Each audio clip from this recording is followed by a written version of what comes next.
Selamat datang di video tutorial Ecosys versi 8. Di video kali ini kita akan membahas cara input order pembelian. Form order pembelian berguna untuk transaksi pemesanan barang kepada pemasok. Transaksi ini tidak mempengaruhi persediaan barang. Faktur order pembelian ini dapat dipanggil dari form pembelian atau dari form penerimaan barang, sehingga tidak perlu memasukkan ulang data-data ketika barang yang dipesan sudah sampai.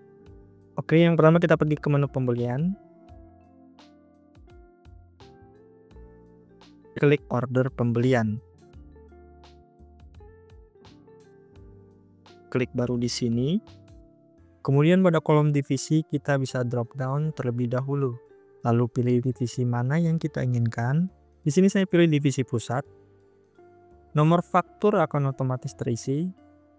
Kolom tanggal dan jam menunjukkan waktu saat transaksi dilakukan. Tanggal dan jam dapat diatur secara otomatis mengikuti waktu komputer server atau komputer pengguna, tergantung pada pengaturan di daftar role user. Untuk menjaga konsistensi data, tanggal dan jam dapat dikunci dalam kurung read only melalui tombol switch yang tersedia di daftar role user. Jika tidak dikunci, pengguna dapat mengubah tanggal secara manual. Namun, penggunaan tanggal mundur sangat tidak disarankan karena dapat menyebabkan ketidaksesuaian dalam perhitungan transaksi. Pada contoh transaksi ini, saya menggunakan tanggal dan jam saat ini dalam kurung real time.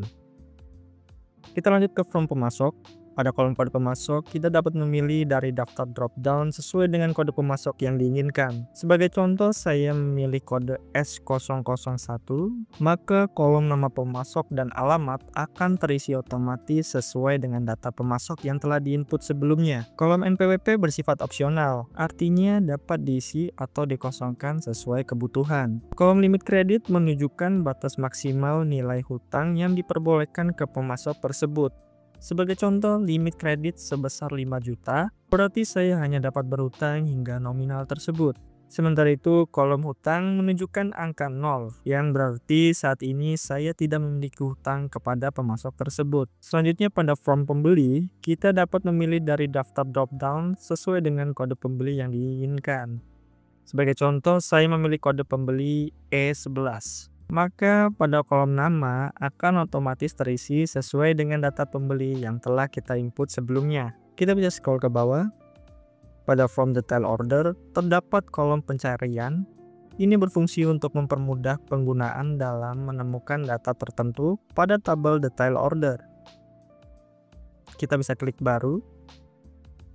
Form ini berfungsi untuk mencatat secara rinci setiap item atau produk yang akan dibeli dalam transaksi purchase order atau dalam kurung PO. Ini adalah bagian penting dalam proses input karena menentukan isi dari transaksi pembelian. Mulai dari barang apa yang dibeli, berapa jumlah harganya, hingga nilai pajak dan diskonnya. Baik, pada kolom departemen menunjukkan unit atau divisi yang melakukan pemesanan barang. Contoh saya pilih departemen pusat 1/1. Lalu pada kolom produk saya drop down dan pilih produk test. Kolom nama akan otomatis terisi menyesuaikan dengan kode produk yang sudah kita input sebelumnya. Kolom serial number digunakan untuk mencatat nomor seri barang jika diperlukan. Biasanya untuk barang elektronik atau produk dengan nilai tinggi.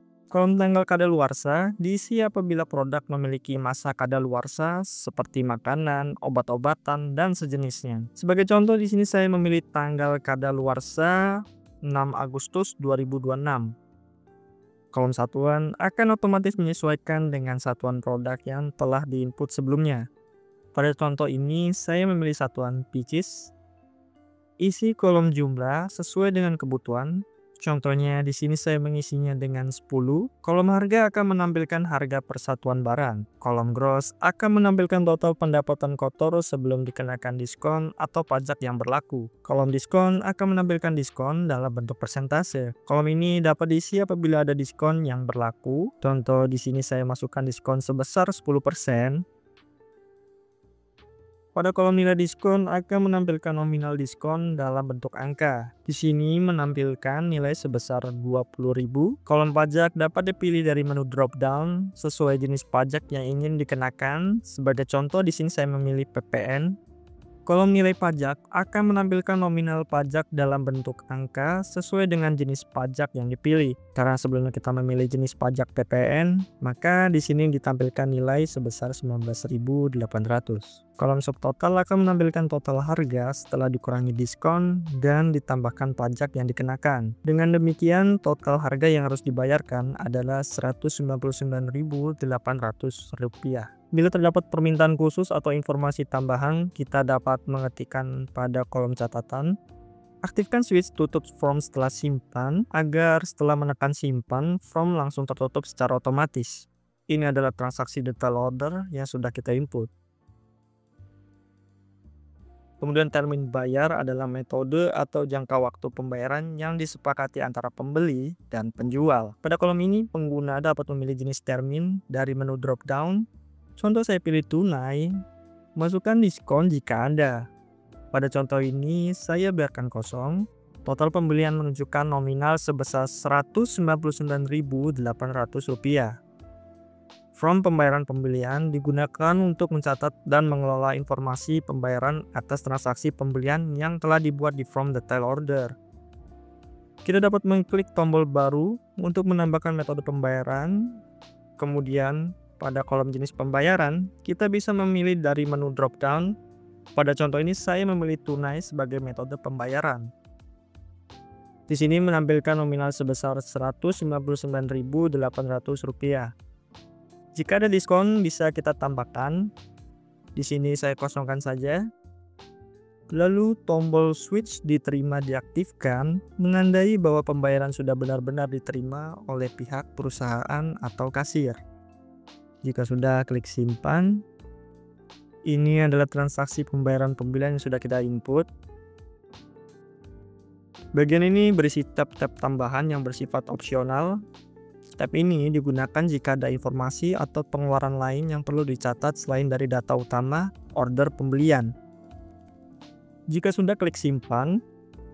Dan ini transaksi order pembelian yang sudah kita input tadi. Jika ingin melihat laporan order pembelian, kita bisa pergi ke menu pembelian, lalu klik laporan-laporan, scroll ke bawah, klik order pembelian. Pada form laporan ini, kita bisa memilih menu drop down pada kolom tanggal transaksi. Contoh saya pilih antara. Kolom dari menunjukkan tanggal awal periode laporan, sedangkan kolom sampai menunjukkan tanggal akhir periode laporan. Sebagai contoh saya pilih tanggal 1 Agustus 2025 sampai dengan tanggal 6 Agustus 2025. Kemudian pada kolom divisi terdapat menu drop down. Sebagai contoh saya pilih divisi pusat. Pilih menu drop down pada kolom pemasok. Sebagai contoh saya pilih pemasok A. Tombol switch sudah difakturkan, berfungsi untuk menyaring data transaksi berdasarkan status faktur. Sebagai contoh di sini saya nonaktifkan saja. Kemudian klik tombol buka. Maka akan muncul hasil laporan order pembelian yang menyesuaikan dengan tanggal, divisi, dan pemasok yang telah kita filter sebelumnya. Itu dia tutorial cara input order pembelian di EcoSys versi 8. Sekian dan terima kasih.